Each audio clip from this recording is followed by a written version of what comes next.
Hello guys, welcome to my channel. I am Palak और आज हम लोग पढ़ने वाले परियोजना कार्यों के लिए सुझाव क्लास 12th का यूपी बोर्ड का सोशियोलॉजी में बुक 1 का चैप्टर 6 है। ये रेडियो सिलेबस के अकॉर्डिंग लास्ट चैप्टर है, तो ये हम लोग पढ़ने वाले हैं। तो देखो, परियोजना कार्यों के लिए सुझाव। परियोजना कार्य होते क्या हैं, ये हमारी सोशियोलॉजी की बुक में क्यों दिए गए हैं, इनका क्या रिलेशन है सोशियोलॉजी से, ये सारी चीज़ें आगे देखेंगे। तो मैं अभी आपको देखो रफली बताती हूँ। परियोजना कार्य हम क्यों पढ़ रहे हैं सोशियोलॉजी में। परियोजना कार्य, प्रोजेक्ट वर्क सोशियोलॉजी के लिए बहुत मैटर करता है। तो देखो, जब सोशियोलॉजी मतलब हम सोशियोलॉजी पढ़ते हैं, ठीक है, उसके अंदर पूरी थ्योरी दी हुई होती है, पर वो थ्योरी हमारी लाइफ के अंदर प्रैक्टिकल होती है। वो थ्योरी हमारी लाइफ से रिलेट करती है और हमारे लिए वो प्रैक्टिकल होती है। और इसके अंदर जो प्रॉब्लम्स बताई जाती हैं सोशियोलॉजी में, हमें जिन प्रॉब्लम्स के बारे में बताया जाता है, जिनका सॉल्यूशन हमको दिया जाता है काफ़ी सारी प्रॉब्लम्स का, ठीक है। जैसे कि अभी मैं बात करूं कि हमें क्षेत्रवाद के बारे में बताया जाता है, या फिर हमें जातिवाद के बारे में बताया जाता है, और इनको दूर करने के उपाय हमें बताए जाते हैं। बहुत सारे प्रदूषण से रिलेटेड हमको टॉपिक्स बताए जाते हैं, ठीक है। पर्यावरण को संरक्षित करने से हेतु पारिस्थितिकी तंत्र को बचाने से रिलेटेड हमको टॉपिक्स बताए जाते हैं कि इनको किस तरीके से दूर किया जा सकता है, परेशानियों को, या फिर पर्यावरण किस तरीके से बचाया जा सकता है। सॉल्यूशन हमको सारे सोशियोलॉजी में बताए जाते हैं, पढ़ाए जाते हैं, पर उनको प्रैक्टिकली करने के लिए हमें यहाँ पर टॉपिक्स दिए जाते हैं, ठीक है। परियोजना कार्यों के लिए सुझाव मतलब प्रोजेक्ट वर्क करने के लिए, समाज के बारे में जानने के लिए, सामाजिक जीवन को बेहतर बनाने के लिए हमें यहाँ पे कुछ चीज़ें बताई गई हैं और उसके सुझाव दिए गए हैं, ठीक है। तो चलो ज़्यादा देर ना करते हुए चैप्टर को हम लोग स्टार्ट करते हैं। तो चैप्टर इंट्रोडक्शन आता है सबसे पहले। चैप्टर का परिचय देखेंगे, ठीक है। परियोजना कार्य का अर्थ देखेंगे, परिभाषा देखेंगे और उसके गुण और दोष देखेंगे, ठीक है। फिर सामाजिक अनुसंधान क्या है। अब देखो, प्रोजेक्ट वर्क के अंदर ही कई सारे इसके पॉइंट्स आएंगे, किस किस तरीके से हम अपना प्रोजेक्ट वर्क कंप्लीट कर सकते हैं। सामाजिक अनुसंधान करके कर सकते हैं अपना प्रोजेक्ट वर्क हम लोग पूरा। पद्धति का इस्तेमाल कर प्रोजेक्ट वर्क किया जाता है, ठीक है। और यंत्र और तकनीक का प्रयोग कर हम लोग अपना प्रोजेक्ट कार्य करते हैं। साक्षात्कार का यूज़ होता है, सामाजिक सर्वेक्षण किया जाता है जिसकी हेल्प से प्रोजेक्ट कार्य पूरे किए जाते हैं। तो इसी सब के बारे में पूरे चैप्टर में हमें बताया गया है कि परियोजना कार्य से रिलेटेड क्या क्या पॉइंट्स हैं, क्या क्या महत्वपूर्ण चीज़ें हैं जिनके प्रयोग से हम अपना प्रोजेक्ट वर्क कंप्लीट करते हैं, ठीक है। तो देखो, परिचय देखेंगे सबसे पहले हम इसका। समाजशास्त्रीय अध्ययन में सामाजिक अनुसंधान का विशेष महत्व है। सामाजिक अनुसंधान क्या होता है? सोशल रिसर्च, ठीक है। तो सोशल रिसर्च का विशेष महत्व है। भाई, जिस समाज में हम रहते हैं उसके बारे में रिसर्च करना तो ज़रूरी है ना, तभी हम जान पाएंगे उसके बारे में बेहतर तरीके से। तो सामाजिक अनुसंधान मतलब सोशल रिसर्च कोई कोरा सिद्धांतिक अध्ययन नहीं है, केवल ऐसा पढ़ लेने वाला सिद्धांतों वाला अध्ययन नहीं है, बल्कि ये व्यवहारिक अध्ययन है, मतलब प्रैक्टिकल है, हमारी लाइफ में होता है। तथा इसके लिए अनुसंधान परियोजनाएं निर्धारित करनी पड़ती हैं। अनुसंधान मतलब रिसर्च के लिए परियोजनाएं बनानी पड़ती हैं, पहले से योजनाएं बनानी पड़ती हैं और उनको फॉलो करना पड़ता है, ठीक है। भाई, हम कोई भी रिसर्च करते हैं, ठीक है, तो हम उसके लिए स्टेप्स बनाते हैं, है ना, परियोजना बनाते हैं, पूरी की पूरी योजना तैयार करते हैं कि पहले हम इस टॉपिक को पढ़ेंगे, फिर इस टॉपिक को पढ़ेंगे, इसके बारे में फिर लास्ट में रिपोर्ट लिखेंगे। ये सारी चीज़ हम लोग सोचते हैं पहले से ही, तब जाकर हम आगे कर पाते हैं, ठीक है। सामाजिक अनुसंधान के विषय में अध्ययन करना तथा वास्तव में अनुसंधान करने में स्पष्ट अंतर है। तो देखो, अनुसंधान के बारे में केवल पढ़ना मतलब रिसर्च के बारे में केवल पढ़ लेना, और वास्तव में खुद अनुसंधान करना, रिसर्च करने में बहुत अंतर होता है, ठीक है। अब मैं आपको अगर बताऊं, देखो, हमने माल्थस का जनसंख्या वृद्धि सिद्धांत पढ़ा, सैडलर का जनसंख्या वृद्धि सिद्धांत पढ़ा। ये क्या है? ये सब सिद्धांत हैं। और ऐसे ही हमने जाति की उत्पत्ति के कई सारे सिद्धांत पढ़े, प्रजातीय सिद्धांत है और धार्मिक सिद्धांत है, व्यवसायिक सिद्धांत है। पर ये सब हमने पढ़ा है, हमने क्या प्रैक्टिकल इसको देखा है? नहीं देखा। अगर हम इसको प्रैक्टिकली देखते या फिर खुद हम इस पर रिसर्च करते तो हमें शायद इसके बारे में और भी चीज़ें पता चलती, ठीक है, जो हमें किताबों में नहीं दी गई। तो यहाँ पर देखा जा सकता है कि सामाजिक अनुसंधान करने में और उसके बारे में अध्ययन करने में बहुत अंतर है, ठीक है। प्रस्तुत अध्याय में सामाजिक अनुसंधान परियोजनाओं को व्यवहार में लागू करने के लिए आवश्यक जानकारी और सुझाव दिए गए हैं, ठीक है। रिसर्च को करने के लिए, रिसर्च के लिए योजनाएं बनाने के लिए और उसको व्यवहार में लागू करने के लिए मतलब प्रैक्टिकली करने के लिए इस वाले चैप्टर में बहुत सारी आवश्यक जानकारियां और सुझाव दिए गए हैं, ठीक है। वास्तविक अनुसंधान परियोजनाएं अपने आप में पर्याप्त विस्तृत होती हैं, बड़ी होती हैं, इनके लिए बहुत अधिक समय की आवश्यकता होती है, ठीक है, बहुत टाइम चाहिए होता है। सामाजिक अनुसंधान का चाहे कोई भी विषय एवं क्षेत्र हो, प्रत्येक स्थिति में अनुसंधान कार्य के लिए उपयुक्त अनुसंधान पद्धति की आवश्यकता होती है। देखो, किसी भी तरह का अनुसंधान हो, ठीक है, रिसर्च हो, किसी भी तरह की सोशल रिसर्च हो, उसके लिए विषय कोई भी हो, क्षेत्र कोई भी हो, ठीक है, स्थिति कोई सी भी हो, पर अनुसंधान के लिए एक अनुसंधान पद्धति की आवश्यकता पड़ती है। रिसर्च के लिए एक स्पेशल रिसर्च मेथड की आवश्यकता पड़ती है, ठीक है। प्रत्येक अनुसंधान कार्य को जब प्रारंभ किया जाता है तो कदम कदम पर अनेक कठिनाइयों का सामना करना पड़ता है और इन कठिनाइयों को कुछ पूर्वानुमान लगा लेना चाहिए और उनके अनुसार सावधान रहना चाहिए। पूर्वानुमान मतलब पहले से ही उसके बारे में सोच लेना चाहिए, अनुमान लगा लेना चाहिए, हिंट ले लेना चाहिए कि क्या क्या प्रॉब्लम्स फेस करनी पड़ सकती हैं जब हम अनुसंधान कार्य करते हैं, तो ठीक है, और उसके लिए सावधान रहना चाहिए। जैसे आप मान लो कि आप किसी हिंसा वाले विषय पर आप अनुसंधान कर रहे हो, रिसर्च कर रहे हो, ठीक है, तो उसमें क्या होगा कि आपके ऊपर भी वो बात आ सकती है, तो आपको उसके लिए सावधान रहना होगा, कठिनाइयों का पूर्वानुमान पहले ही लगा लेना चाहिए, ठीक है। तो आगे देखते हैं, चैप्टर का इंट्रोडक्शन थोड़ा सा हमने लिया, अब हम परियोजना कार्य से शुरुआत करेंगे। सबसे मेन टॉपिक है हमारा परियोजना कार्य। तो देखो, परियोजना कार्य का अर्थ और परिभाषा जानेंगे पहले। परियोजना कार्य या प्रोजेक्ट कार्य समाजशास्त्रीय अध्ययन के लिए किया जाने वाला व्यवहारिक महत्व का एक कार्य है। प्रोजेक्ट वर्क क्या है? व्यवहारिक महत्व का कार्य है, मतलब व्यवहार में लाना है, इसे प्रैक्टिकली करने वाला कार्य है, ठीक है। इस व्यवस्थित कार्य से उपयोगी ज्ञान की प्राप्ति की जाती है, ठीक है। वर्थी जो ज्ञान होता है उसकी प्राप्ति की जाती है इस व्यवस्थित कार्य से। इस विधि के अंतर्गत अध्ययनकर्ता किसी भी सामाजिक समस्या का चुनाव करता है। अब ध्यान से इसको समझते जाना, साथ साथ इसके अंतर्गत क्या होता है, कोई भी जो अध्ययन करता होता है, मतलब अनुसंधान करने वाला, रिसर्च करने वाला, पढ़ने वाला जो भी व्यक्ति होता है, वो सामाजिक समस्या का चुनाव करता है, ठीक है। कोई भी प्रॉब्लम होती है समाज में, उसका चुनाव करता है और उसको वैज्ञानिक ढंग से समस्या की प्रकृति को जानने के लिए, वैज्ञानिक तरीके से, साइंटिफिक तरीके से समस्या को समझने के लिए वो क्या करता है, समस्या की प्रकृति को जानने के लिए, मतलब किस तरह की समस्या है, क्या प्रॉब्लम है, उसको जानने के लिए वो क्या करता है, खुद वो संबंधित क्षेत्र में जाता है और आवश्यक तथ्यों का, आवश्यक जानकारियों का, फैक्ट्स का वो संकलन करता है, ठीक है। बाद में उनका निश्चित क्रम में निरीक्षण करता है, मतलब निरीक्षण क्या, उसको समझता है, उसकी जाँच करता है, निश्चित क्रम में मतलब एक सीरियल वाइज उनकी जाँच करता है टॉपिक्स की, फिर उनका वर्गीकरण करता है, मतलब उनका अलग अलग पोर्शन में रखता है। जैसे उसने किसी चीज़ पे रिसर्च करी है, ठीक है, रिसर्च के अलग अलग पहलू हैं, कोई इसने सामाजिक दृष्टिकोण से रिसर्च की है, कहीं पर उसने वैज्ञानिक दृष्टिकोण से रिसर्च की है, कहीं पर राजनीतिक दृष्टिकोण से, तो वो उनको अलग अलग वर्गों में रख देगा उसके अकॉर्डिंग, ठीक है, और उनका परीक्षण करेगा, मतलब उनकी अच्छे से जाँच करेगा तथा इसके आधार पर निष्कर्ष प्राप्त किया जाएगा, ठीक है।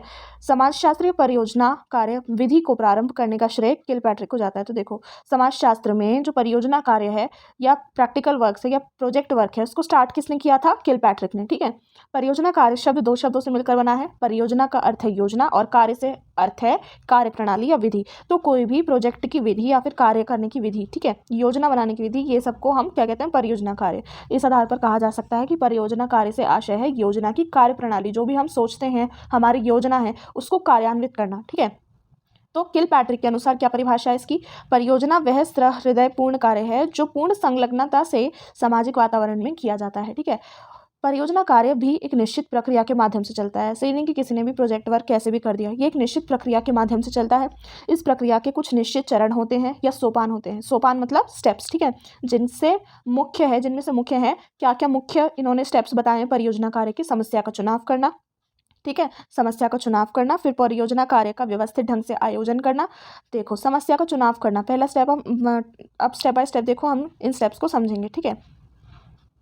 पहले यहाँ बोला है कि समस्या का चुनाव करना, तो यहाँ पर सबसे पहले समस्या को चुनना ज़रूरी है, ठीक है। जब समस्या या फिर कोई भी टॉपिक चुना जाएगा और उसके बारे में डिटेल से समझने की कोशिश की जाएगी, तो आगे के स्टेप्स फॉलो किए जाएंगे। पहला क्या? परियोजना कार्य का व्यवस्थित ढंग से आयोजन करना, प्रोजेक्ट वर्क का आयोजन ठीक तरीके से करना कि कहाँ पर करना है, क्या करना है, इस सबको ऑर्गेनाइज करना। फिर तथ्यों का संकलन करना, उस चीज़ के बारे में, जिस भी टॉपिक के बारे में हम पढ़ रहे हैं उसके बारे में फैक्ट्स को इकट्ठा करना, जो कि प्रूव्ड बातें, तथ्य हैं, ठीक है, इनको इकट्ठा करना।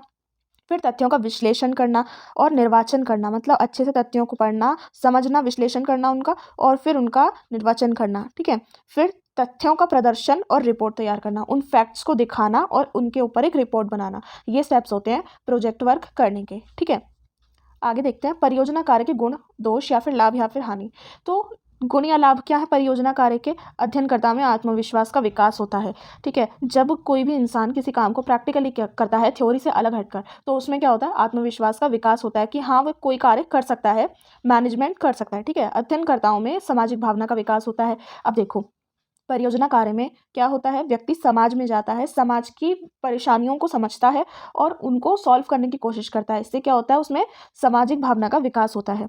तीसरा पॉइंट क्या दिया गया है? तीसरा गुण क्या बताया गया है परियोजना कार्य का? कि अध्ययनकर्ताओं को विकास के समान अवसर मिलते हैं, ठीक है। और चौथा गुण क्या बताया है? कि व्यवहारिक ज्ञान की प्राप्ति होती है। थ्योरी से अलग हटकर यहाँ पर ज्ञान प्राप्त किया जाता है, ठीक है, और व्यवहारिक ज्ञान होता है वो जिसकी प्राप्ति होती है। फिर क्या है? अध्ययन से मनोवैज्ञानिक संतुष्टि होती है। आगे देखते हैं दोष या फिर हानियाँ क्या होती हैं। परियोजना कार्य के दोष क्या होते हैं? ज्ञान प्राप्ति के लिए एक महंगा विकल्प होता है। अब देखो, आपको परियोजना कार्य अगर ऑर्गेनाइज करना है तो you have to go to a particular place, आपको एक अलग सी जगह पर जाना होगा, ठीक है, समस्या का चुनाव कर कर। वहाँ पर आपको अलग अलग यंत्रों का, तकनीक का प्रयोग करना पड़ेगा, जिसके बारे में आगे पढ़ेंगे कि वो क्या है।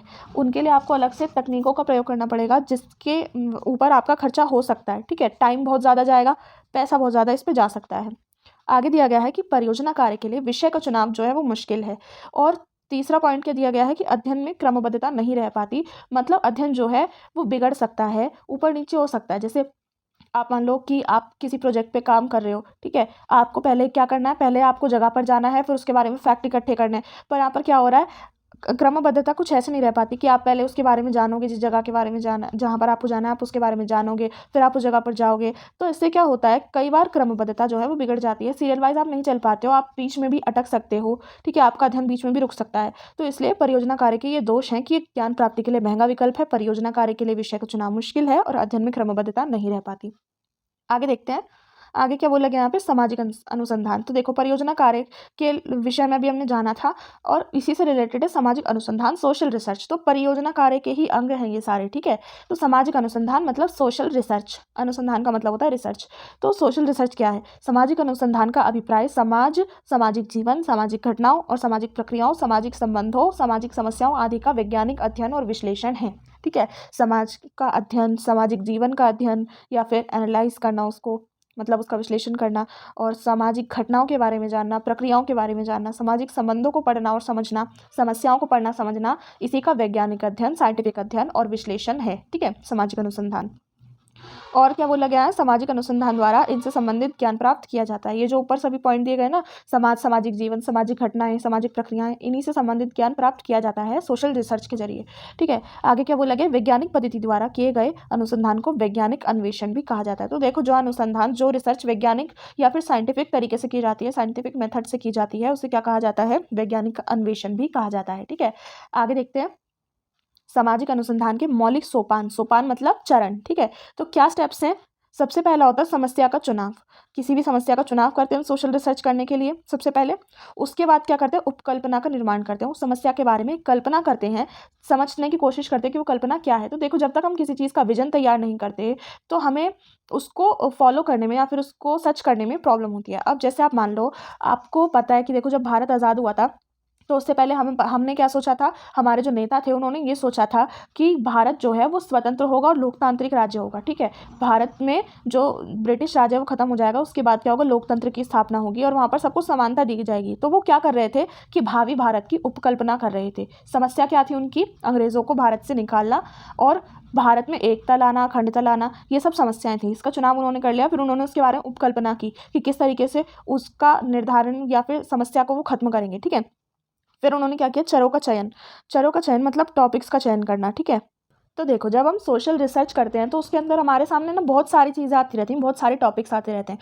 पर अध्ययनकर्ता के पास, जो भी सोशल रिसर्च कर रहा है, उसके पास इतना समय नहीं होता कि वो हर एक टॉपिक को ध्यान से पढ़े समझे, इतना समय नहीं है। तो वो क्या करेगा, कुछ इंपॉर्टेंट टॉपिक्स को, इंपॉर्टेंट चरों को वो उठाएगा, जिनके बारे में अध्ययन करेगा, जिनका अध्ययन ज़्यादा महत्वपूर्ण है, ठीक है। तो फिर थर्ड पॉइंट क्या आता है, चरों का चयन। चौथा पॉइंट आता है निदर्शन। तो निदर्शन क्या होता है, निदर्शन समग्र का एक छोटा भाग है जो समग्र का प्रतिनिधित्व करता है, ठीक है। तो निदर्शन क्या होता है, अब जैसे हमारे पास कोई टॉपिक है, ठीक है, उस टॉपिक के बारे में हमें पहले से एक प्रूव्ड चीज़ दे दी गई है या फिर कोई ऐसी चीज़ है जो कि पूरे टॉपिक की आइडेंटिटी है। अगर हम उसी का अध्ययन कर लेते हैं, हमें पूरे टॉपिक के बारे में पता चल जाता है। फॉर एग्जाम्पल, आपके नोट्स, ठीक है, अगर आपके पास नोट्स हैं तो क्या हो रहा है, आपके नोट्स के अंदर मेन मेन बातें लिखी हुई हैं। आप पूरी बुक पढ़ोगे आपको तब भी वही मेन बातें दिखाई देंगी, और आप केवल वो मेन टॉपिक पढ़ोगे तो आपका टाइम सेव होगा। तो इसी को निर्देशन कहा जा सकता है। अगर आपके पास टाइम आपको सेव करना है और आप छोटी चीज़ को पढ़कर या फिर निदर्शन को पढ़कर आप क्या कर सकते हो, अपना टाइम सेव कर सकते हो और पूरे विषय का ज्ञान प्राप्त कर सकते हो। तो आप पूरा विषय क्यों पढ़ोगे, मतलब जैसे आपके पास नोट्स हैं, ठीक है, नोट्स से आप पूरी बुक का ज्ञान प्राप्त कर सकते हो, तो आप पूरी बुक क्यों पढ़ोगे, है ना। तो इसीलिए चौथा स्टेप यहाँ पर क्या दिया गया है, निदर्शन। निदर्शन की हेल्प से हम लोग निष्कर्ष जल्दी निकाल सकते हैं, ठीक है। सीमित धन होता है अनुसंधानकर्ता के पास और सीमित समय होता है, तो क्यों उसे वेस्ट किया जाए, उसको हम यूटिलाइज करेंगे कैसे, निदर्शन के जरिए। आगे क्या कहा गया है, तथ्यों का संकलन। नेक्स्ट पॉइंट आता है तथ्यों का संकलन करना। जब सामाजिक अनुसंधान करता है कोई, अनुसंधान करता है, तो उसका पांचवा स्टेप क्या होता है, तथ्यों का संकलन करना, मतलब फैक्ट्स को इकट्ठा करना। तो देखो, फैक्ट इकट्ठे करने के लिए उसके पास है ना दो चॉइसेस होती हैं, या तो वो ऐतिहासिक स्रोत से प्राप्त करे या फिर वो क्षेत्रीय स्रोत से प्राप्त करे, ठीक है। तो क्या होता है यहाँ पर कि सूचनाओं का संकलन अनेक प्रविधियों की सहायता से किया जाता है। सूचना मतलब वही फैक्ट या फिर इन्फॉर्मेशन, इनको इकट्ठा करना। तो इसके लिए दो मुख्य स्रोत होते हैं। अब देखो, अगर आप किसी इतिहास के बारे में पढ़ रहे हो, आप ऐतिहासिक चीज़ों के बारे में पढ़ रहे हो, तो आप क्या करोगे, ऐतिहासिक स्रोत से ज्ञान प्राप्त करोगे। जैसे आप मान लो आप पढ़ रहे हो हड़प्पन सिविलाइजेशन के बारे में, तो आप क्या करोगे, आप उस जगह के बारे में इन्फॉर्मेशन इकट्ठा करोगे। वहाँ पर ऐतिहासिक स्रोत आप क्या करोगे, वेब से देखोगे, इतिहास के बारे में पूरा पढ़ोगे, समझोगे। ठीक है, तो वहाँ से आप क्या करोगे, उसके स्रोत प्राप्त करोगे, उसके बारे में फैक्ट प्राप्त करोगे, इन्फॉर्मेशन प्राप्त करोगे। ठीक है, वहाँ की फ़ोटोज़ निकालोगे पुरानी। ठीक है, तो ये तो हो गए ऐतिहासिक स्रोत। फिर आते हैं क्षेत्रीय और प्राथमिक स्रोत। अब जब आप किसी विषय में, ऐसे विषय के बारे में पढ़ रहे हो जो कि आपके नियर है, मतलब आपके क्षेत्र से रिलेटेड है, तो उसके लिए आप क्या करोगे, क्षेत्रीय या फिर प्राथमिक स्रोत का प्रयोग करोगे फैक्ट को इकट्ठा करने के लिए। ठीक है, मतलब अपने आसपास के लोगों से जाकर बात करोगे, उनसे इन्फॉर्मेशन निकालोगे। तो इसे ही कहा गया है क्षेत्रीय या फिर प्राथमिक स्रोत। ठीक है, तथ्यों का संकलन करने के लिए। आगे यहाँ पर कहा गया है कि एकत्रित तथ्यों का वर्गीकरण करना या फिर सारणीयन करना। वर्गीकरण करना मतलब उनको अलग अलग वर्गों में डिवाइड करना। ठीक है, जो भी हमने फैक्ट या फिर इन्फॉर्मेशन इकट्ठी करी है, उसको उसके रिलेटेड टॉपिक के हिसाब से उस कैटेगरी में रख देना। ठीक है, आगे यहाँ पर पॉइंट कहा गया है तथ्यों का निर्वचन और प्रतिपादन करना। अब ये क्या है भाई, इन्फॉर्मेशन को कैटेगरी में रखने के बाद, उसको सारणियों में रखने के बाद, उसके बारे में डिटेल से पढ़ना। ठीक है, ताकि निर्वचन करना मतलब उसको डिटेल से पढ़ना ताकि निष्कर्ष निकाले जा सके उससे रिलेटेड। ठीक है, आगे यहाँ पर क्या बोला गया है, सामान्यकरण या नियमों का प्रतिपादन करना। तो अब देखो, तो यहाँ पर सामान्यकरण से क्या मतलब है, तो नियमों का प्रतिपादन करना। जो भी हमने फैक्ट इकट्ठे किए हैं, जो भी इन्फॉर्मेशन हमने इकट्ठी की है, उसके बारे में डिटेल से पढ़ा है और उससे रिलेटेड हमने नियम बनाए हैं, वो नियम ऐसे होने चाहिए कि बाद में अगर कोई उन्हें चेक करे तो वो करेक्ट निकले। फॉर एग्जाम्पल, हमें देखो, हमें जब हम लोग पढ़ते हैं मैथ्स, हम लोग पढ़ चुके हैं। ठीक है, मैथ्स के अंदर हमको कई फॉर्मूले दिए गए थे, वो फॉर्मूले बहुत ज़्यादा डिटेल से पढ़ने के बाद, समझने के बाद बनाए गए थे, नियम बनाए गए थे। ठीक है, उन नियमों को फॉलो करने से क्या होता है, हमारे पास परिणाम अच्छे निकल कर आते हैं, पॉजिटिव या फिर सही और स्पष्ट निकल कर आते हैं। तो इसी तरीके के हमें नियमों का प्रतिपादन करना होता है। फिर आगे कहा गया है प्रतिवेदन अथवा रिपोर्ट लेकर। लास्ट में क्या होता है, जो भी हमने प्रोजेक्ट किया है, जो भी हमने रिसर्च की है, उसका हमको रिपोर्ट बनाना होता है ताकि जो भावी पीढ़ी है उसे पढ़कर क्या कर सके, अपने ज्ञान को बढ़ा सके। ठीक है, रिपोर्ट को विषय के विशेषज्ञों से लेकर विषय के छात्रों, अन्य रुचि रखने वाले व्यक्तियों तथा अनुसंधान उपभोक्ता द्वारा पढ़ा जाना है। इसलिए ना इसमें ज़्यादा सावधानी रखनी पड़ती है रिपोर्ट लिखते समय। ठीक है, तो यह हमने देखा कि सामाजिक अनुसंधान के मौलिक चरण क्या हैं, मौलिक स्टेप्स क्या हैं, जिनको फॉलो करना ज़रूरी होता है। आगे देखते हैं, आगे हमारा टॉपिक आता है पद्धति। अभी पद्धति क्या, पद्धति का मतलब होता है मेथड। तो मेथड है, अब मेथड क्या है, परियोजना कार्य जब हम करते हैं तो हम किसी एक मेथड का यूज़ करते हैं उसे करने के लिए। तो क्या बताया गया है इसका अर्थ, प्रत्येक विज्ञान में अध्ययन वस्तु का ज्ञान प्राप्त करने के लिए कुछ निश्चित तरीकों का प्रयोग किया जाता है। इन्हीं तरीकों को हम पद्धति के नाम से पुकारते हैं। ठीक है, पद्धति वह तरीका है जिसको अपनाकर एक अनुसंधानकर्ता अपना अध्ययन करता है। ठीक है, वुल्फ ने क्या डेफिनेशन दी है इसका, यहाँ पर थोड़ा गलत राइट हो गया है। ठीक है, इसको आप देखना मत, आगे पढ़ो। विस्तृत अर्थ में कोई भी अनुसंधान पद्धति जिसके द्वारा विज्ञान का निर्माण हुआ हो अथवा उसका विस्तार किया जा रहा हो, उसे क्या कहते हैं, वैज्ञानिक पद्धति कहते हैं। ठीक है, बर्ट्रैंड ने इसकी एक डेफिनेशन दी है, प्रकृति में नियमितता के निर्धारण और वर्गीकरण में प्रयुक्त प्रणाली को क्या कहा जाता है, वैज्ञानिक पद्धति कहा जाता है। ठीक है, तो पद्धति का अर्थ और परिभाषा आपने देखी। आगे देखते हैं पद्धति की प्रमुख विशेषताएं। क्या विशेषताएं पद्धति की, सत्यापन और उसकी परीक्षा। तो देखो क्या बोला गया यहाँ पर, वैज्ञानिक पद्धति द्वारा जो भी निष्कर्ष निकाले जाते हैं, रिजल्ट निकाले जाते हैं, वो सत्य होते हैं। ठीक है, किसी भी प्रकार का संदेह होने पर भविष्य में क्या होता है, उसकी निरीक्षण किया जाता है, उसकी परीक्षा ली जाती है। तो मेथड से हम जो भी, मेथड में क्या होता है, सत्यापन होता है। तो जो भी निष्कर्ष निकाले जाते हैं पद्धति से, मेथड से, उनको सही होना चाहिए, उनको बार बार जाँच करनी जाती है। अगर उन पर कोई डाउट होता है तो भविष्य में क्या होता है, उनकी परीक्षा भी की जाती है। फिर क्या होता है, पद्धति में सुनिश्चितता होती है। तो देखो, वैज्ञानिक पद्धति पूर्णतः सुनिश्चित होती है और उसका प्रयोग कोई भी व्यक्ति कर सकता है। इसका सुस्पष्ट चरण होते हैं जिनके बारे में किसी प्रकार का कोई संदेह नहीं होता। ठीक है, पद्धति में, मेथड में अलग अलग स्टेप्स होते हैं। जैसे हमने पढ़ी है कि हम लोग जब मैथ्स पढ़ते थे तो हमने प्रतिस्थापन विधि पढ़ी थी। उसमें स्टेप होते थे कि एक्स को इधर लाना, वाई को इधर लाना, तब जाकर ही सही आंसर आएगा। तो इसी तरीके से क्या होता है, पद्धति में सुनिश्चितता होती है, सुस्पष्ट चरण होते हैं या फिर पहले से ही सुनिश्चित हुए चरण होते हैं जिनको फॉलो कर क्या होता है, सही आंसर निकलता है और इसमें कोई भी संदेह नहीं पाया जाता। फिर पद्धति में क्या होता है, मेथड में होती है निष्पक्षता। वैज्ञानिक पद्धति में अध्ययनकर्ता स्वयं अपने विचारों से प्रभावित नहीं होता, वरन वह निष्पक्ष भाव से अवलोकन के आधार पर ही क्या करता है, निष्कर्ष बनाता है। फिर है सार्वभौमिकता। वैज्ञानिक पद्धति तथ्य विशेष पर नहीं बल्कि वर्ग विशेष पर लागू होती है, ठीक है, इसके लिए वह सार्वभौमिक होती है। अब देखो, हर जगह ही वैज्ञानिक पद्धति, वैज्ञानिक मेथड देखा जाता है, ठीक है। दूसरे शब्दों में वैज्ञानिक पद्धति का रूप सभी विषयों में एक समान होता है। तो जो साइंटिफिक मेथड होता है वो हर विषय में एक समान होता है, सार्वभौमिकता होती है इसमें। फिर क्या बोला गया, निष्कर्षों का पूर्वानुमान। वैज्ञानिक पद्धति में जिन निष्कर्षों को प्राप्त किया जाता है उनके संबंध में पूर्वानुमान लगा लिया जाता है, पहले से ही अनुमान लगा लिया जाता है, ठीक है। और वो कैसे लगाया जाता है, उपकल्पना के आधार पर, ठीक है। तो देखो, फिर क्या है, भविष्यवाणी। वैज्ञानिक पद्धति के अंतर्गत किसी तथ्य से संबंधित भविष्यवाणी की जा सकती है, क्योंकि इसमें कार्य कारण संबंधों का पता चल जाता है और इसलिए आने वाले समय में अनुमान भी लगाया जा सकता है। तो ये हमने देखी पद्धति की प्रमुख विशेषताएं क्या है। अब हम देखेंगे समाजशास्त्र के अध्ययन में प्रयुक्त प्रमुख पद्धतियाँ, जो मेन मेथड्स यूज़ किए जाते हैं समाजशास्त्र पढ़ने में, उनके बारे में बोला गया है। तो पहली है ऐतिहासिक पद्धति। तो इसमें क्या है, अध्ययन की विषय वस्तु के इतिहास तथा उसके विकास का पूर्ण अध्ययन किया जाता है कि कैसे कैसे इतिहास में वो चीज़ कैसी थी, अध्ययन वस्तु कैसी थी और धीरे धीरे उसका विकास किस तरीके से हुआ, ठीक है। और उसके बारे में अनेक नवीन मतलब नई नई खोजें की जाती हैं, ठीक है। आगे दिया गया यहाँ पे तुलनात्मक पद्धति। तुलनात्मक पद्धति क्या है, इसके द्वारा विभिन्न विषयों पर परस्पर तुलना की जाती है, अलग अलग टॉपिक्स में तुलना की जाती है, ठीक है। इस तुलनात्मक अध्ययन के आधार पर विषयों से संबंधित अनेक नए तथ्यों की, नई इन्फॉर्मेशन की खोज की जाती है। फिर है आगमन और निगमन पद्धति। अब ये क्या है, आगमन पद्धति में विशिष्ट इकाइयों का अध्ययन करके सामान्य सिद्धांतों का निर्माण किया जाता है और निगमन पद्धति में सामान्य सिद्धांतों को विशिष्ट इकाइयों पर लागू किया जाता है। ओके, आगे है संरचनात्मक प्रकार्यात्मक पद्धति। तो इसमें क्या है, देखो, संरचनात्मक पद्धति में किसी विषय की संरचना का विश्लेषण करके उन तत्वों की खोज की जाती है जो विषय की संरचना में मुख्य रूप से योगदान करते हैं, ठीक है। तो इनके अलावा क्या होता है, बाकी पद्धतियां भी देखी गई हैं समाजशास्त्र में, पर उनके बारे में हमें नहीं पढ़ना है। जो ऊपर की 4 पद्धतियां हैं इनमें से क्वेश्चन आएगा, ठीक है। बाकी पद्धतियों के नाम हम यहाँ पर देख सकते हैं, संघर्ष पद्धति, व्यवस्थात्मक पद्धति, व्यवहारात्मक पद्धति और अंतःक्रियात्मक पद्धति, ठीक है। आगे देखते हैं, यहाँ पर नेक्स्ट टॉपिक है हमारा यंत्र या फिर तकनीक। तो यहाँ पर टूल्स एंड टेक्निक्स के बारे में हमें पढ़ना है। तो देखो, यंत्र क्या है, यंत्र एक प्रकार से एक ऐसी युक्ति है जिसका सहारा लेकर वैज्ञानिक अथवा अध्ययन करता क्या करता है, अपने अध्ययन वस्तु के संबंध में अनेक तथ्यों का संकलन करता है, इन्फॉर्मेशन इकट्ठी करता है यंत्र के जरिए, ठीक है। फिर क्या कहा गया, गुड एंड हैट के अनुसार क्या डेफिनेशन दी गई है, यंत्रों में वह विशेष प्रणालियां सम्मिलित हैं जिनके द्वारा समाजशास्त्री अपने समंकों को एकत्रित और व्यवस्थित करता है। इसमें वो सारी प्रणालियां होती हैं जो जिनसे क्या होता है, समाजशास्त्री जो है, जो सोशियोलॉजिस्ट है, वो क्या करता है, समंकों को मतलब जो भी उसकी इन्फॉर्मेशन है उसको एकत्रित करता है और व्यवस्थित करता है। तो उसी को क्या कहते हैं, यंत्र। अब फॉर एग्जांपल हम देख सकते हैं, जैसे कि हमारे पास कंप्यूटर है या हमारे पास फ़ोन है, ठीक है, वो यंत्र है हमारे लिए, एक तरीके से टूल है हमारा। इसकी हेल्प से हम लोग क्या करते हैं, हम अपना अध्ययन पूरा करते हैं, ठीक है। और अध्ययन वस्तु के विषय में हम लोग फैक्ट को इकट्ठा करते हैं। तो एक तरीके से मान सकते हैं कि ये भी हमारा यंत्र है, ठीक है। तो आगे देखते हैं, यंत्र या तकनीक की प्रमुख विशेषताएं क्या हैं। यंत्र और तकनीक दोनों सेम चीज़ हैं, ठीक है, टूल या फिर टेक्निक दोनों हमारे लिए सेम चीज़ हैं। तो यहाँ पर प्रमुख विशेषताएं क्या बताई गई हैं कि विषय सामग्री के संकलन में सहायता मिलती है इससे, ठीक है।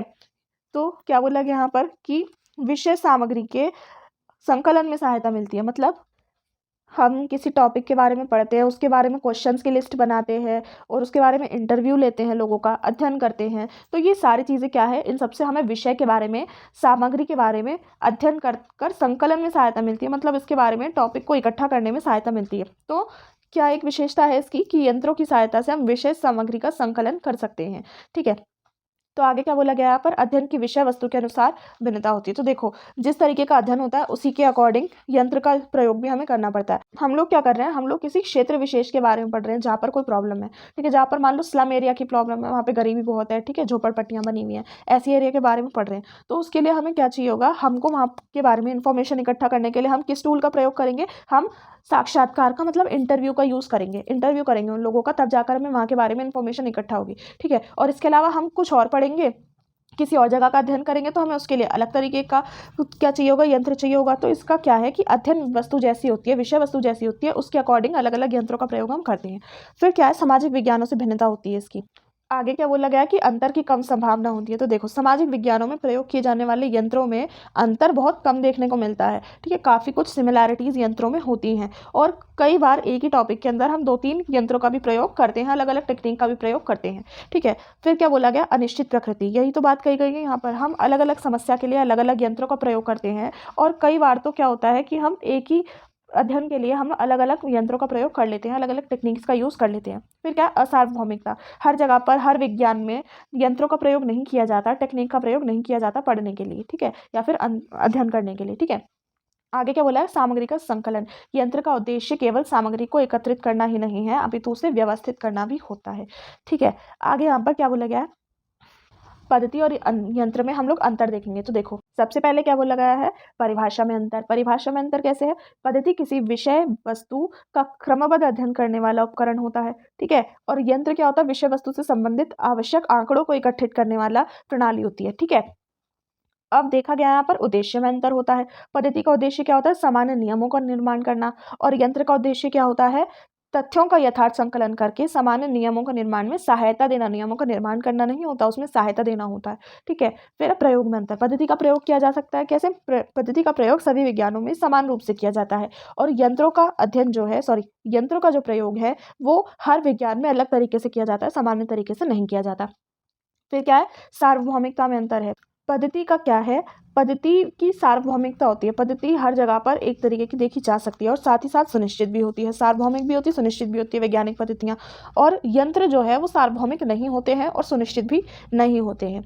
ठीक है, और आगे यहाँ पर क्या कहा गया है, वैज्ञानिक उपयुक्तता में अंतर। तो देखो, पद्धति जो है वो सभी विज्ञानों में एक सी हो सकती है। ठीक है, मतलब सभी विज्ञानों में आगमन पद्धति, निगमन पद्धति, ऐतिहासिक पद्धति, तुलनात्मक पद्धति, इन सब का प्रयोग किया जाता है, पर सभी विज्ञानों में प्रयोग किए जाने वाले यंत्र जो हैं वो एक से नहीं होते हैं, अलग अलग होते हैं। ठीक है, तो देखो आगे यहाँ पर क्या बोला गया है, संबंधों में अंतर। संबंध में अंतर कैसे होता है, तो देखो, पद्धति का संबंध क्या होता है, ज्ञान की प्रकृति से होता है और यंत्र का संबंध परिस्थितियों से होता है। मतलब ज्ञान की प्रकृति से, ज्ञान किस तरीके का है उससे मेथड का संबंध होता है, और जो टेक्निक होती है उसका संबंध किससे होता है, परिस्थितियों से होता है। ठीक है, आगे यहाँ पर क्या बोला गया, संशोधन और परिवर्तन में अंतर। तो देखो, पद्धति में सामान्यतः किसी प्रकार का कोई संशोधन नहीं होता, कोई परिवर्तन नहीं होता, पर यंत्रों में परिस्थिति के अनुसार परिवर्तन हो जाता है। फिर क्या बोला गया है यहाँ पे, प्रभाव में अंतर।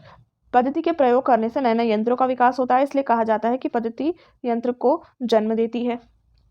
ठीक है, और यंत्र स्वयं पद्धति से प्रभावित होता है, इसलिए यंत्र पद्धति को जन्म नहीं देता। ये डिफरेंस यहाँ पर दोनों में है। ठीक है, आगे यहाँ बोला गया है संबंध क्षेत्र में अंतर। तो देखो, पद्धति का संबंध किससे होता है, शोध कार्य की संपूर्ण प्रक्रिया से होता है, मतलब रिसर्च के काम की पूरी प्रक्रिया से होता है, इसलिए उसका क्षेत्र जो है वो विस्तृत होता है, ज़्यादा होता है। और यंत्र का जो प्रयोग होता है केवल सूचकांकों, मतलब कुछ इन्फॉर्मेशंस के लिए, कुछ सामग्री के लिए, कुछ आंकड़ों के लिए होता है। ठीक है, इसी से इसका संबंध होता है और इसी से इसका प्रयोग होता है। तो यंत्र का जो क्षेत्र है वो ज़्यादा सीमित होता है। ठीक है, और पद्धति का क्षेत्र कैसा होता है, विस्तृत होता है। नेक्स्ट है ज्ञान की प्रामाणिकता में अंतर। तो पद्धति के द्वारा यह निश्चित किया जाता है कि कोई ज्ञान कला है अथवा विज्ञान, मतलब ज्ञान निश्चित किया जाता है पद्धति के द्वारा, और यंत्र के द्वारा ज्ञान की वैज्ञानिकता को प्रमाणित नहीं किया जा सकता। ठीक है, तो यहाँ पर यह डिफरेंस पद्धति और यंत्र के अंदर देखे गए हैं। आगे देखते हैं सामाजिक सर्वेक्षण। सामाजिक सर्वेक्षण आज के वैज्ञानिक युग की एक प्रमुख विशेषता है। ठीक है, सामाजिक सर्वेक्षण का मतलब क्या होता है, सर्वेक्षण मतलब सर्वे। ठीक है, सर्वे क्या है, आज के युग की एक प्रमुख विशेषता है। यह वैज्ञानिक अध्ययन की एक प्रमुख पद्धति है जिसके द्वारा सामाजिक जीवन, संबंधों अथवा सामाजिक दशाओं की बड़ी सावधानीपूर्वक जांच पड़ताल की जाती है सर्वे के द्वारा। ठीक है, तो सर्वेक्षण को क्या है, इंग्लिश में सर्वे कहा जाता है। सर्वे दो शब्दों से बना है, सर और वियर। सर का मतलब क्या होता है, ऊपर, और वियर का मतलब क्या होता है, देखना। तो सर्वेक्षण शब्द का शाब्दिक अर्थ क्या बनेगा, किसी घटना को ऊपर से देखना। पर सामाजिक सर्वेक्षण शब्द का जो प्रयोग है वो आज विशेष अर्थों में अलग तरीके से किया जाता है। ठीक है, इसका अर्थ सामाजिक अनुसंधान के उस मेथड से है, सोशल रिसर्च के उस मेथड से है जिसके द्वारा रिसर्चर, अनुसंधानकर्ता किसी घटना स्थल पर जाकर उसका वैज्ञानिक रूप से अवलोकन करता है, उसका टेस्ट करता है, निरीक्षण करता है और उसके संबंध में जानकारी प्राप्त करता है। इसी को सर्वेक्षण या सर्वे कहा गया है। ठीक है, तो बोगार्डस ने क्या डेफिनेशन दी है इसकी, एक सामाजिक सर्वेक्षण किसी विशेष क्षेत्र के लोगों के रहन सहन तथा कार्य करने की दशाओं से संबंधित तथ्य एकत्रित करने को कहते हैं। ठीक है, ये डेफिनेशन इन्होंने इसकी दी है। सामाजिक सर्वेक्षण का अर्थ और परिभाषा हमने जाना। आगे देखते हैं सामाजिक सर्वेक्षण की प्रमुख विशेषताएं। तो देखो, इसकी निश्चित पद्धति होती है। सामाजिक सर्वेक्षण सामाजिक जीवन एवं सामाजिक समस्याओं के अध्ययन के लिए एक निश्चित पद्धति है। ठीक है, फिर क्या है, वैज्ञानिक पद्धति का प्रयोग होता है इसमें। और क्या बोला गया है यहाँ पर कि सामाजिक पक्षों का अध्ययन किया जाता है। सामाजिक सर्वेक्षण में सामाजिक सारे पक्षों का अध्ययन किया जाता है। लोगों की जीवन दशाओं का, समुदाय की संरचना का, इन सब चीज़ों का अध्ययन किया जाता है। ये सब सामाजिक पक्ष ही तो है, इन्हीं का अध्ययन इसमें किया जाता है। और यहाँ क्या बोला गया है कि निश्चित भौगोलिक क्षेत्र में सामाजिक सर्वेक्षण किया जाता है। ऐसे नहीं कि वर्ल्ड वाइड हर जगह जाकर सामाजिक सर्वेक्षण किया जा रहा है, किसी निश्चित क्षेत्र में किया जाता है, निश्चित भौगोलिक क्षेत्र तक सीमित होता है ये। ठीक है, और क्या बोला गया, प्रत्यक्ष एवं मूर्त पहलुओं का अध्ययन किया जाता है। इसमें ऐसी चीज़ों के बारे में पढ़ा जाता है जो कि प्रत्यक्ष होती हैं, आंखों के सामने होती हैं और रियल होती हैं, मूर्त होती हैं। ठीक है, तो आगे यहाँ पर क्या बोला गया है कि वस्तुनिष्ठ, तटस्थ तथा पक्षपात रहित अध्ययन होता है। अब वस्तुनिष्ठ होता है, तटस्थ होता है, मतलब कि इसमें क्या होता है, किसी की साइड नहीं ली जाती। पक्षपात रहित होता है ये अध्ययन। जो सामाजिक सर्वेक्षण किया जाता है उसमें किसी का पक्ष नहीं लिया जाता, ये पक्षपात रहित होता है। ठीक है, यह वैज्ञानिक पद्धति के प्रयोग के कारण संभव हो पाता है। आगे यहाँ क्या बोला गया है, सामाजिक समस्याओं के अध्ययन पर बल दिया जाता है ज़्यादा सामाजिक सर्वेक्षण में। और इसमें क्या है, सहकारी अध्ययन होता है। सब लोग मिलकर आपस में, मतलब जितने ज़्यादा सर्वेक्षणकर्ता होते हैं उतने अच्छे तरीके से सूचनाएं इकट्ठा की जा सकती हैं। तो इसमें सहकारी अध्ययन होता है, सब लोग साथ में अध्ययन करते हैं। ठीक है, फिर सुधारात्मक प्रकृति होती है। सामाजिक सर्वेक्षण का जो मोटिव होता है वो सुधार लाना होता है। ठीक है, तो इसकी प्रकृति कैसी होती है, सुधारात्मक होती है।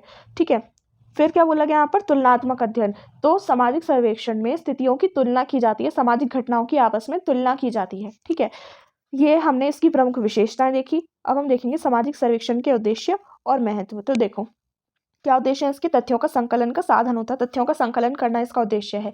ठीक है, फिर क्या है, समस्याओं का अध्ययन करना इसका उद्देश्य है। कार्य कारण संबंधों की, मतलब कोई जो काम हुआ है उसके पीछे के कारण क्या है। जैसे लोग गरीब हैं, कहीं पर स्लम एरिया में गरीब लोग हैं, उनके पीछे का कारण क्या है, वो क्यों ऐसे हैं, मतलब कार्यों के कारण के संबंधों में खोज करना, ये सामाजिक सर्वेक्षण का उद्देश्य है या फिर इसका महत्व है। ठीक है, अगला क्या बोला गया, जनसाधारण की भावनाओं का अध्ययन करना। जो समाज में लोग रहते हैं उनकी भावनाओं का अध्ययन करना। श्रमिक वर्गों का अध्ययन करना। उपकल्पनाओं का निर्माण करना और परीक्षण में सहायक होते हैं सामाजिक सर्वेक्षण। कोई भी चीज़ के बारे में सोचने में, कोई भी चीज़ का ओवरव्यू लेने में या फिर विजन बनाने में ये सहायक होते हैं। ठीक है, और परीक्षण करने में भी सहायक होते हैं सामाजिक सर्वेक्षण। आगे क्या बोला गया है कि सामाजिक सिद्धांतों का परीक्षण करने में सहायक होते हैं। जो सामाजिक सिद्धांत बनाए हैं बड़े बड़े वैज्ञानिकों में, उनका परीक्षण करने में सर्वेक्षण सहायक होते हैं। ठीक है, और सामाजिक नियोजन में भी सहायक होते हैं ये। फिर क्या, नीति निर्धारण और मार्गदर्शन में सहायक होते हैं। फिर पूर्वानुमान लगाने में भी सहायक होते हैं, किसी चीज़ के बारे में पहले से ही अनुमान लगाने में सहायक ये होते हैं। ये हमने देखे सामाजिक सर्वेक्षण के उद्देश्य और महत्व। आगे हम देखेंगे, नेक्स्ट टॉपिक आता है हमारा साक्षात्कार, मतलब इंटरव्यू। तो इंटरव्यू में क्या होता है, इंटरव्यू का अर्थ है या फिर साक्षात्कार का अर्थ कार्यकर्ता तथा उत्तरदाता के बीच आमने सामने संपर्क स्थापित करके कुछ ऐसे रहस्यों का पता लगाना या उनकी जानकारी प्राप्त करना है जिनको उत्तरदाता के अतिरिक्त कोई नहीं जानता। जैसे कि मान लो रिपोर्टर्स होते हैं, वो क्या करते हैं, इंटरव्यू लेते हैं, राइट। वो इंटरव्यू लेते हैं तो ऐसे लोगों का जिन्होंने घटना को पास से देखा है और उनके अलावा कोई घटना के बारे में नहीं जानता। ठीक है, आगे देखते हैं, गुड एवं हैट के अनुसार साक्षात्कार मौखिक रूप से सामाजिक अंतःक्रिया की एक प्रक्रिया है। ठीक है, और एवन बसु ने क्या डेफिनेशन दी है, एक साक्षात्कार को कुछ विषयों पर व्यक्तियों के आमने सामने की भेंट के रूप में परिभाषित किया जा सकता है। ठीक है, इंटरव्यू के बारे में हमने जाना क्या होता है। अब हम क्या देखेंगे, इंटरव्यू के प्रमुख उद्देश्य क्या होते हैं उनके बारे में जानेंगे। तो प्रत्यक्ष संबंध, जो भी व्यक्ति है जो घटना के बारे में जानता है या अपने बारे में बताना चाहता है उससे प्रत्यक्ष संबंध स्थापित करना। उत्तर देखो, कार्यकर्ता का काम होता है प्रश्न पूछना अपने सर्वेक्षण से रिलेटेड या फिर अपनी रिसर्च से रिलेटेड। ठीक है, और जो उत्तरदाता होता है उसका काम होता है जवाब देना, उसके बारे में इंफॉर्मेशन देना। तो उत्तरदाता और कार्यकर्ता के बीच में आमने सामने का संपर्क स्थापित करना, प्रत्यक्ष संबंध स्थापित करना, ये साक्षात्कार का उद्देश्य होता है। ठीक है, फिर क्या है, व्यक्तिगत सूचना। साक्षात्कार का दूसरा प्रमुख उद्देश्य क्या होता है, सूचनादाता से प्रत्यक्ष संबंध स्थापित करके उससे समस्या और पृष्ठभूमि के बारे में व्यक्तिगत सूचनाएं प्राप्त करना, ऐसी सूचनाएं जो उसके अलावा किसी को नहीं पता। ठीक है, ये प्राप्त करना। फिर है पूर्ण जानकारी लेना। साक्षात्कार का एक अन्य उद्देश्य सूचनादाताओं से अनुसंधान की समस्या के बारे में पूरी जानकारी प्राप्त करना है। ठीक है, कई बार साक्षात्कार कैसा होता है, अनौपचारिक वार्तालाप के रूप में होता है। जैसे कि क्या करते हैं, रिपोर्टर्स जाके फॉर्मली बात करने लग जाते हैं लोगों से, अनौपचारिकता से बात करने लग जाते हैं, लोगों से वार्तालाप करते हैं और उसके बाद उनसे इन्फॉर्मेशन इकट्ठा करते हैं। ठीक है, इससे क्या होता है, सूचनादाता काफ़ी ज़्यादा जानकारी दे देते हैं। फिर क्या है, विभिन्न पहलुओं की जानकारी। तो साक्षात्कार से अलग अलग विभिन्न पहलुओं की जानकारी हम लोग प्राप्त कर सकते हैं। ठीक है, और क्या यहाँ पर बोला गया है कि अवलोकन संभव होता है। तो देखो, साक्षात्कार का एक उद्देश्य अवलोकन को संभव बनाना भी है। साक्षात्कार के समय साक्षात्कारकर्ता सूचनादाता से समस्या के बारे में बातचीत ही नहीं करता, बल्कि उसके चेहरे पर आने वाले मनोभावों को, उसकी सूचना की सत्यता के बारे में अनुमान भी लगाता है। अब देखो, आपने देखा होगा कि जब रिपोर्टर्स जो हैं वो लोगों से इन्फॉर्मेशन इकट्ठा करते हैं, तो वो लोगों के हाव भाव को, फेस के जो एक्सप्रेशंस होते हैं उनको बड़े ध्यान से क्या करते हैं, एग्जामिन करते हैं, उनका अवलोकन करते हैं, ध्यान से देखते हैं। ठीक है, जिससे उन्हें काफ़ी हद तक सच पता करने में मदद मिलती है कि कौन सच बोल रहा है, कौन झूठ बोल रहा है, ये वो पता लगा पाते हैं, अनुमान लगा पाते हैं। ठीक है, तो इससे क्या होता है, अवलोकन संभव होता है। फिर क्या है, साक्षात्कार का अगला उद्देश्य क्या है, आंतरिक भावनाओं का ज्ञान करना। ठीक है, साक्षात्कार का एक अन्य उद्देश्य सूचनादाताओं की आंतरिक भावनाओं का पता लगाना है। और यहाँ पर क्या बोला गया, उपकल्पनाओं का निर्माण करना। इंटरव्यू के जरिए उपकल्पना का, प्रोजेक्ट वर्क की उपकल्पना का निर्माण किया जा सकता है। ठीक है, तो ये हमने देखे साक्षात्कार के प्रमुख उद्देश्य। आगे हम देखेंगे साक्षात्कार के विभिन्न प्रकार। तो देखो, साक्षात्कार को यहाँ पर चार कैटेगरी में डिवाइड किया गया है। पहले क्या है, उद्देश्य या कार्यों के आधार पर वर्गीकरण किया गया है इसका। तो उद्देश्य के आधार पर और कार्यों के आधार पर किस किस तरह के साक्षात्कार देखे जाते हैं, कारक परीक्षक साक्षात्कार, मतलब इसमें गंभीर सामाजिक घटना के कारणों की समीक्षा की जाती है। ठीक है, जो भी कारक होते हैं समस्या के या फिर घटना के, उसके यहाँ पर कारणों के बारे में जाना जाता है, कारक परीक्षक साक्षात्कार इसे हम कहते हैं। फिर है उपचार संबंधी साक्षात्कार। उपचार संबंधी कैसा है, देखो, किसी ना किसी प्रकार की समस्याएं रहती ही हैं। ठीक है, उपचार संबंधी साक्षात्कार इन्हीं समस्याओं को दूर करने के उपायों की खोज से संबंधित होता है। ठीक है, जो भी प्रॉब्लम है उसका उपचार करना, उसको ठीक करने के बारे में साक्षात्कार करना। ठीक है, तो अगला क्या बोला गया, अनुसंधान संबंधी साक्षात्कार। जो रिसर्च से रिलेटेड साक्षात्कार होता है उसे हम अनुसंधान संबंधी साक्षात्कार कहते हैं। ठीक है, आगे है औपचारिकता के आधार पर वर्गीकरण। तो देखो, औपचारिकता के आधार पर कैसे होता है वर्गीकरण, कोई साक्षात्कार अगर व्यक्ति कंपनी की तरफ से करने जा रहा है तो औपचारिक होता है। ठीक है, कोई अगर वो फॉर्मली बातचीत कर इन्फॉर्मेशन निकाल रहे हैं, इंटरव्यू कर रहे हैं, तो उसे हम अनौपचारिक बोलते हैं। ठीक है, तो इसके बहुत सारे नाम हैं। तो देखो, जो साक्षात्कार क्या होता है, इसमें अनुसंधानकर्ता साक्षात्कारदाता से पूर्व निश्चित प्रश्नों को ही पूछ सकता है। जैसे कि फॉर्मल इंटरव्यू होते हैं। अब देखो, इंटरव्यू लिए जाते हैं जब, जैसे कहीं आप जॉब इंटरव्यू देने गए तो वो आपके लिए औपचारिक साक्षात्कार होगा। ठीक है, वहाँ पर आपसे कुछ निश्चित प्रश्न पूछे जाएंगे जो कि पहले से ही आपको पता होते हैं। कुछ निश्चित प्रश्न आपसे वहाँ पर पूछे जाते हैं साक्षात्कार में। ठीक है, तो इसको नियंत्रित साक्षात्कार बोला जाता है, संचालित साक्षात्कार और व्यवस्थित साक्षात्कार और नियोजित साक्षात्कार भी बोला जाता है। ठीक है, और अब क्या है, अनौपचारिक साक्षात्कार। इसमें क्या है कि किसी भी तरह का क्वेश्चन कोई भी पूछ सकता है, कोई फॉर्मेलिटी नहीं होती है यहाँ पर। ठीक है, और इसी को हम अनियंत्रित साक्षात्कार, असंचालित साक्षात्कार, अव्यवस्थित साक्षात्कार और अनियोजित साक्षात्कार भी कहते हैं। ठीक है, आगे यहाँ पर क्या बोला गया, नेक्स्ट कैटेगरी कौन सी है, उत्तरदाताओं की संख्या के आधार पर। देखो, अब जो उत्तरदाता होते हैं वो समूह में भी जवाब देते हैं और व्यक्तिगत भी देते हैं। कोई व्यक्ति, अगर किसी एक ही व्यक्ति का इंटरव्यू लिया जा रहा है तो वो क्या है, व्यक्तिगत साक्षात्कार कहा जाएगा। और यहाँ पर हम किसी समूह से इंटरव्यू ले रहे हैं, पूरा ज़्यादा लोगों से इंटरव्यू ले रहे हैं, पूरी फैमिली से या फिर ज़्यादा लोगों से, तो उसको क्या बोला जाएगा, सामूहिक साक्षात्कार बोला जाएगा। फिर आगे क्या बोला गया है, अध्ययन पद्धति के आधार पर वर्गीकरण। ठीक है, अध्ययन करने के, पढ़ाई करने के मेथड पर, मतलब उसके बारे में पढ़ने के जो मेथड है उसके आधार पर भी वर्गीकरण किया गया है। तो देखो, एक होता है गैर निर्देशित साक्षात्कार, फिर है केंद्रित साक्षात्कार, एक पुनरावृत्ति साक्षात्कार और गहन साक्षात्कार। ठीक है, चार होते हैं। तो इनमें से दो ज़्यादा इंपॉर्टेंट है, उनके बारे में पढ़ेंगे। तो गैर निर्देशित साक्षात्कार कौन सा होता है, ये अनियंत्रित और अनौपचारिक के समान ही है। ठीक है, जैसे अनियंत्रित होता है और अनौपचारिक साक्षात्कार होता है, उसमें फॉर्मेलिटी नहीं होती। ठीक है, किसी प्रकार का नियंत्रण नहीं होता उत्तरदाता पर कि आपको भाई सही जवाब बताना, ये वाला ही जवाब बताना, यही हम सवाल पूछेंगे और इसी का जवाब देना है, इस तरीके की कोई फॉर्मेलिटी नहीं होती। इसी को हम गैर निर्देशित भी कहते हैं। ठीक है, आगे बोला गया पे केंद्रित साक्षात्कार। तो ये क्या होता है, साक्षात्कार उत्तरदाता की उन परिस्थितियों के संबंध में किया जाता है जिसका उत्तरदाता पहले रह चुका है। मतलब अब देखो, किसी व्यक्ति ने किसी घर में आग लगते हुए देखी है। ठीक है, तो वो क्या करता है, जब उसका इंटरव्यू लिया जाता है तो उससे उसी के बारे में पूछा जाता है, आपने कब देखा इसे, कब आग लगनी शुरू हुई थी, तब आप यहाँ पर थे, आप कहाँ पर थे, इस तरीके से उससे इन्फॉर्मेशन निकाली जाती है। तो इसे हम कहते हैं कि केंद्रित साक्षात्कार। इसमें किसी घटना विशेष पर ही ध्यान देकर उस पर ही केंद्रित रहकर प्रश्न पूछे जाते हैं। ठीक है, आगे देखते हैं यहाँ पर पुनरावृत्ति साक्षात्कार। तो इसके नाम में ही स्पष्ट है कि एक से अधिक बार साक्षात्कार करने से संबंधित है। तो जब सूचनादाताओं से एक से अधिक बार साक्षात्कार करके सूचना इकट्ठी की जाती हैं तो उसे हम क्या कहते हैं, पुनरावृत्ति साक्षात्कार। ठीक है, और आगे यहाँ पर कहा गया है कि गहन साक्षात्कार में क्या है, इस प्रकार के साक्षात्कार का प्रयोग वैयक्तिक अध्ययन तथा ऐसे अन्य अध्ययनों के लिए किया जाता है जिनमें अत्यधिक विस्तृत और ज़्यादा सूचना एकत्रित करनी होती हैं, ठीक है। जैसे किसी व्यक्ति विशेष के बारे में अध्ययन करने में, या फिर किसी एक ही ऐसा टॉपिक जिसमें ज़्यादा डिटेल से पढ़ना होता है उसके बारे में अध्ययन करना होता है, इसे हम गहन साक्षात्कार कहते हैं, ठीक है। ये टॉपिक हमारा क्लियर हो गया, साक्षात्कार के विभिन्न प्रकार हमने देखे। आगे हमारा टॉपिक आता है प्रेक्षण या फिर अवलोकन। तो देखो, अवलोकन क्या है? अवलोकन को एक प्राचीन तथा अति आधुनिक अध्ययन पद्धति कहा गया है। ये बहुत ज़्यादा प्राचीन भी है और बहुत ज़्यादा नई भी है, ठीक है। तो अवलोकन शब्द का शाब्दिक अर्थ क्या होता है? देखना, ठीक है। इसका मतलब होता है देखना या फिर निरीक्षण, किसी चीज़ को एनालाइज करना, देखना, निरीक्षण करना, ठीक है। इसे हम अवलोकन कहते हैं। इसका सभी प्रकार के विज्ञानों में महत्वपूर्ण स्थान होता है, क्योंकि हम सभी प्रकार की समस्याओं और घटनाओं को आंखों से देखकर ही पहचानते हैं, ठीक है। तो मोजर ने एक डेफिनेशन इसकी दी है कि अवलोकन को सुंदर ढंग से वैज्ञानिक जांच पड़ताल की पद्धति कहा जा सकता है। ठोस अर्थों में अवलोकन में कानों तथा वाणी की अपेक्षा आंखों का अधिक प्रयोग होता है। तो ये प्रेक्षण और अवलोकन की डेफिनेशन हमने जानी। अब हम आगे इसकी प्रमुख विशेषताएं देखेंगे। तो क्या प्रमुख विशेषताएं इसकी कि इसमें मानव इंद्रियों मतलब ह्यूमन के बॉडी पार्ट्स का, इंद्रियों का विशेष रूप से आंखों का प्रयोग किया जाता है अवलोकन में, ठीक है। ठीक है, आंखों से देखकर ही तो हम सारी चीज़ें पहचानते हैं, तो इसी को आंखों का प्रयोग इसमें ज़्यादा होता है अवलोकन में। आगे यहाँ पर कहा गया मूलभूत वैज्ञानिक पद्धति का यहाँ पर प्रयोग होता है। अवलोकन को एक मूलभूत वैज्ञानिक पद्धति माना गया है, क्योंकि यह प्रत्येक विषय में सामान्य रूप से प्रयोग में की जाती है, ठीक है। और इससे क्या होता है? ज़्यादा इंपॉर्टेंट और विश्वसनीय सूचनाएं, ठीक है, जिन पर विश्वास किया जा सकता है, ऐसी सूचनाएं इकट्ठी की जा सकती हैं। और क्या है? अध्ययन वस्तु का प्रत्यक्ष निरीक्षण, जिस भी विषय पर हम अध्ययन कर रहे हैं उसको हम सामने से देखकर उसका निरीक्षण करते हैं, ये इसकी विशेषता है।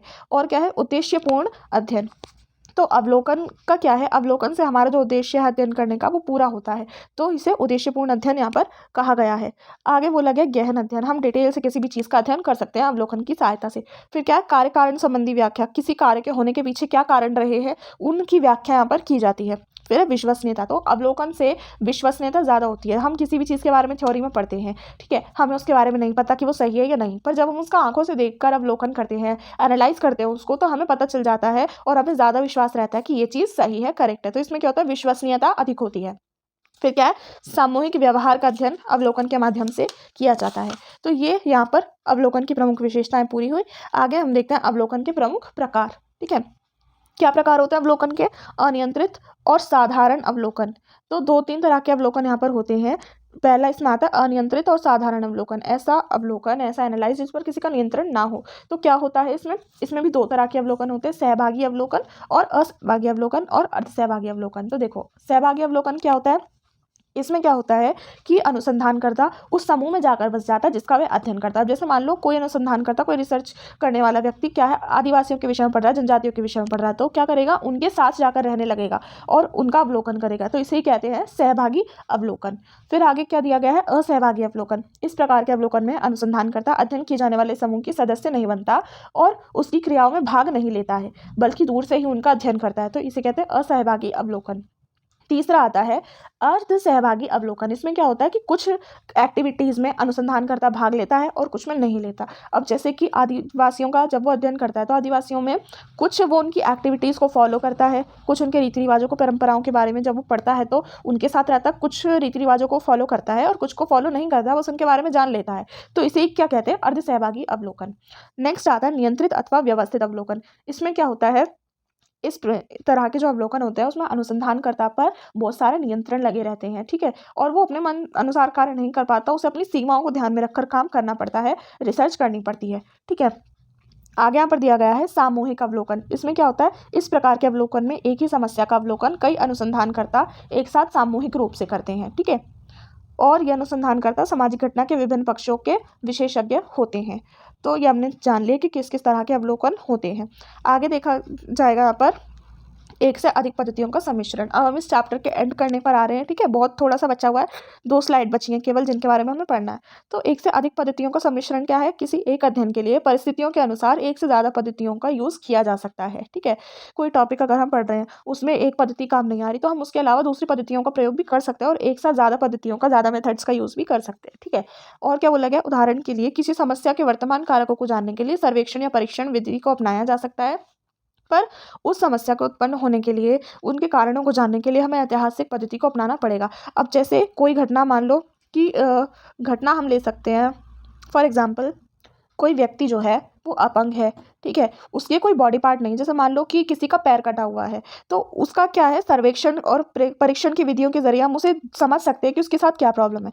पर उस समस्या के उत्पन्न होने से जो कारक है, वो समस्या उसके साथ कैसे आई, उसका पैर कैसे गायब हुआ, कैसे कटा, उसके बारे में जानने के लिए हमें ऐतिहासिक पद्धति का यूज़ करना पड़ेगा। उसके बारे में जानने के लिए हमें उसके अतीत के बारे में जानना होगा, ठीक है, तभी हमें पता चल पाएगा कि ये घटना कैसे घटी थी।